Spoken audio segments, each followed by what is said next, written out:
विश्वासघातकी म्हणून पोस्टर लावा असं म्हणणं आहे भास्कर जाधवांचं। ठाकरे गटाच्या भास्कर जाधवांचा शिंदे गटाला हा टोला आहे।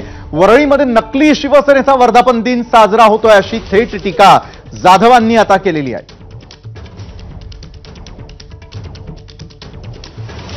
आमचा जो वर्धापन दिन होतोय तो असली सेनेचा होतोय। तिकडे पलीकडे कुठे जो काही वरळीला वगैरे सेनेचा वर्धापन दिन साजरा होतोय तो नकली सेनेचा होतोय। त्यांनी लिहिले ते आम्हीच खरे, बाळासाहेबांच्या विचारांचे वारसदार। बाळासाहेबांची शिवसेना चोरली कोणी, त्यांचा पक्ष चोरला कोणी, त्यांची निशाणी चोरली कोणी। बाळासाहेबांचे वारसदार म्हणण्यापेक्षा या ठिकाणी वार करणारे कसदार आम्ही असे जर त्यांनी पोस्टर लावले असते, विश्वासघातकी म्हणून जर पोस्टर लावले असते तर त्यांना अधिक शोभून दिसले असते।